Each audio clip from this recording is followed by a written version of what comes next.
that sounds like something, no, that's why, guys, I'm recording. So I was a pretty cute, active, no, I was a very cute, no, stop looking at the script, oh my god, right. Hey guys, thanks for clicking on my video today. If you're new here, my name's Sharon, these are my parents, and welcome to my weight loss, fashion, and all things fun channel. So in today's video, I kind of wanted to share with you guys a little bit about my backstory, how I got to almost 350 pounds, and more importantly, how I've managed to lose 90 pounds since last year in June, my successes, my failures, and what my goals are for the rest of this year. So I grew up back home in Papua New Guinea, and when I was younger I was a pretty cute, active kid. And although I had started developing a few bad eating habits, where I was born, healthy foods was pretty much the only option that you had, as fast foods and snack foods were largely imported and super expensive, so they just weren't accessible to me at that time. I had a pretty happy, fun, amazing childhood back home in PNG. So let's fast forward to when I moved to Australia. I was about 11 years old. At that stage, my parents had started going through divorce procedures maybe a month or two after we had migrated. So I continued a lot of the bad habits that I had started to develop back home into Australia, where fast food was not only readily available but super duper cheap. So at that point in my life, I had just been thrust into a new country. My parents were going through a divorce. I was suddenly, instead of looking like all my family and friends, I was suddenly a minority in another country. And as we all know, for very many reasons, kids can be extremely cruel, and I was picked on a fair bit. So the combination of all of those things made me turn to food for comfort. This sort of behavior and using food as an emotional crutch, and remembering that again I had some pretty bad eating habits of like skipping meals and then binging when I did eat, things like that, I continued through pretty much the rest of my life. So anytime I would go through a really bad breakup, when I struggled through university, if I had falling outs with friends, everything made me turn to food for comfort. And my weight ballooned slowly but surely. So I have tried properly twice in my life before this attempt to lose weight.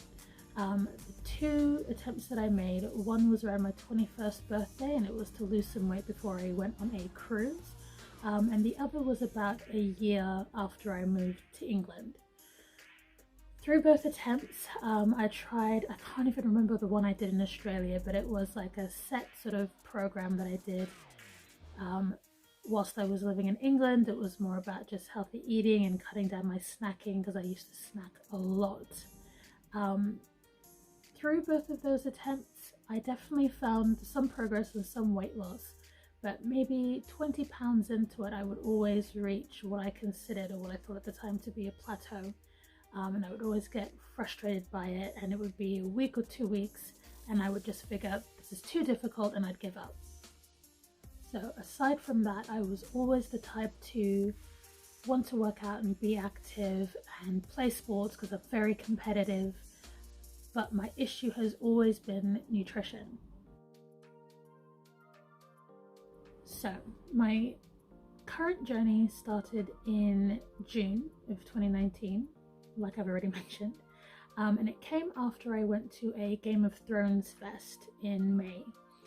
So I was queuing up to have my photo taken with some wolves that they had there that day, and it was a proper setup with a photographer and everything, and the whole day I was totally excited. I had the best time. There was nothing that had upset me prior. So I was totally excited to see this photo. It was done by a professional photographer. I was obviously there with the little wolves, and the second I got the photograph in my hand, my heart sank. instead of looking at this photograph and having a really fond memory, I couldn't recognize the person in the photo. When we're taking selfies or posting things on social media, we kind of have a lot more control as to the filters we use, the angles that we have, and this was a completely unbiased professional photographer taking a photograph of me, and I had to really look at the harsh reality of what I had done to myself at that point. So immediately after that, I decided to make some healthier choices. So I started having a packed lunch to work every single day. I cut out all of my late night snacking, after dinner, before dinner, in between. And after a couple of weeks of me doing that, I had a colleague at work ask me about sort of the progress that I had made, and we started up a conversation, and she told me about Slimming World, which I had heard of previously, shortly after moving to this country. She told me about the success that she had had previously on the program, losing 2 stones herself, how easy it was to join and become a part of, and so she offered for both of us to do it together. Even though we lived in separate places, supported each other with signing up and group meetings and things like that. So I'm not going to go into too much detail on Slimming World and what my experience was there. I'm definitely planning on doing a whole other video for that, but I was on Slimming World for a little bit over 6 months, I want to say. And I did end up losing about 4 stones on there, and I found it to be a really, really helpful tool that taught me a lot about nutrition, and gave me some new eating habits to replace the old ones that I had developed from a really young age. So I rarely allowed myself a cheat day on the plan. If I did cheat, it was maybe like a naughty dinner after my weigh-in, because you do weekly weigh-ins as part of the program. And I told myself that I was not going to come off plan for Christmas or for New Year's. So no alcohol, watching what I ate, small portions, no excess gravy, all that fun stuff. I had made a deal with myself to say that if I had made sure I was on track and on plan during Christmas and New Year's, then for my birthday, which is on the 11th of January, I would come off plan and have a whole big weekend and just enjoy myself completely. So on the morning of my birthday, I ended up finding a different location that was only 20 minutes away from me with which to weigh in. And that morning I had lost, I think it was 4 pounds or something like that. And I ended up reaching my 4 stone goal. So obviously I was feeling great about myself, really excited, and I thought, oh my god, I earned this. This is amazing. And that set me in a great mood for what was going to be a really, really fun, very, very indulgent weekend. So I then went on basically a 3-day bender because my birthday was on a Friday. Wait, let me check that. Right. So my birthday fell on a Friday, so I proceeded to have a massive 3-day bender. And that's where I hit my first big hurdle. So after my 3-day bender of alcohol, cake, waffles for breakfast, everything that I had denied myself for the 6 months prior, I got really depressed about how quickly I put on the weight and how much weight I had put on in just a matter of days, considering how many weeks it would take me to work off. That sort of bad mentality continued for a while, and it took me weeks to be able to get myself back into a positive mind frame again, to be able to continue on with my journey. So by the time I did get myself into a better headspace, I was then put onto furlough because of the current pandemic. So that happened sometime in March, and that halted a lot of my progress because I suddenly found myself, instead of being in a naturally very active job where I'm on my feet for 8, 9, 10 hours a day running back and forth, I was suddenly at home. And not only was I at home, but this was at the peak of the first wave of the pandemic here in England, so everything was shut down, everything was on an extreme lockdown. You were not allowed to exit the house. If you did, it was only to be for like an hour's worth of exercise, or to pick up essential groceries, and I'm not one for bending or breaking the rules, and I was scared at that time because I was morbidly obese, so I was in a category that put me at a higher risk for contracting the virus. So fast forward through those months where pretty much I had put on weight, like I said at the beginning, continuing on from my birthday, and whilst I had adopted healthy habits and I did get myself back into a positive headspace, I obviously found myself with a lot of free time to snack like we all have, and not a lot of opportunities with which to be able to burn that off. So once I was back at work in June, I completely recommitted myself to my health, my journey. I threw myself into work and did as many hours as I could. And that's when I actually started calorie counting and I left Slimming World behind, which is a decision that I came to whilst I was actually on furlough. I had a lot of time to do research and do reflection. And again, I just wanted to take the time to really focus on myself and get myself into a better place. So since then, I've had a preliminary diagnosis for PCOS, which is polycystic ovary syndrome. And that happened after getting some private blood work done and going to a private clinic because of the difficulties that I experienced in my weight loss journey, which I will definitely go into detail in another video, like I said. Otherwise this is going to be 6 hours long, where I'm going to talk a little bit more about some of my mental health issues and some of my physical issues as well that have sort of impacted and impeded on my weight loss journey.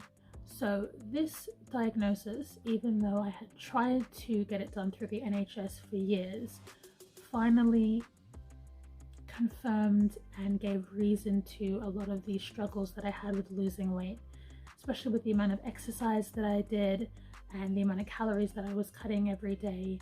I still found it extremely difficult to shift the weight. I mean, whilst I'm really glad that I'm 90 pounds lighter, it has taken me almost a year and a half to accomplish that. And I also have difficulties with the way in which my body stores fat, particularly in my abdomen, which is a very typical symptom of PCOS. So since heading back to work in June, I lost another 2.5 stones, which brings me to my current weight at the moment, which is 17 stones, 6 pounds, 6 and a whisper. So in that time, I've allowed myself to have monthly cheats where it's just one single cheat day, certainly not a 3-day bender, something that's a little bit more regular so I don't feel like going so off the rails and so crazy. I always make sure I start the day by clearing my mind and going for a really long walk or a really intense exercise at home. That also helps to obviously burn off some extra calories before some pretty naughty food. So after I received my initial diagnosis for PCOS, I decided that I would change the way in which I use cheat days.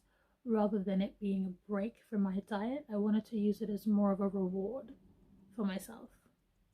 So I no longer have monthly cheat days. I set myself goals that I want to achieve, certain markers in my weight loss. I see myself as being halfway through my weight loss journey so far.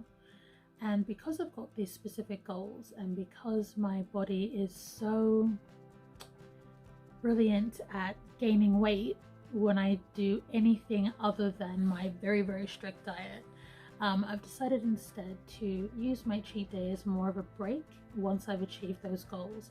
That then allows me to take as much time as I need, whether it be 4 weeks, 6 weeks, 8 weeks or longer, to be able to achieve those goals and then have a break and go, you know what, done really well. Let me enjoy this day before I get back on the horse again and try to go for the next goal. So at the moment, the next goal that I want to hit is 16 stone 5 pounds. That would bring my BMI into a range where I'm able to actually start taking some of my anti-androgen medication for my PCOS. And as for my goals long term, I don't really think I have a number set in mind, to be honest with you. I'm starting to have to learn my body all over again. So genetically speaking, I know that I'm quite big boned, and I have got more of a muscle structure than maybe someone else my same weight. So I don't think I'm ever going to be a size 8 or 10. I don't think I'm ever going to be skinny, but that's not the goal here. The goal is to be healthy in my mind and in my body. So I don't really have a set end goal. I just really want to get down to a weight where I can start my medication for my PCOS.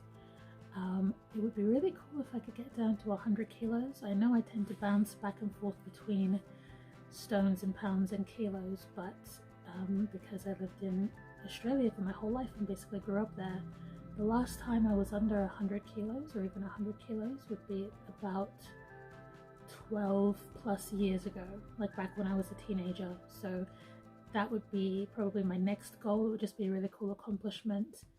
So that's kind of where I am at the moment, guys. If you've stuck around this long, thank you so much. I really appreciate it. Hopefully you found something in my story helpful, or something in it has resonated with you. If you're going through your own weight loss journey at the moment and you've found struggles yourself, let me know down below. Or if you have any advice, if you also have PCOS or other medical conditions that have made it quite difficult in your weight loss journey, and you want to share any ideas with me, please, I'm all ears. So I don't want to be super manipulative, but I have been extremely vulnerable in this video. So if you have enjoyed it and you have stuck around to the end, please give me a thumbs up. It would mean so much to me. If you want to stick around for more content, like watch any more weight loss videos, or any fashion hauls that I do, or recipe ideas and things like that, I've got a lot of content that I can't wait to share with you guys, then click subscribe, join the tribe, and make sure you click that notification bell so that you are notified the next time I upload. So thank you so much for sticking around, and I'll see you guys in my next video.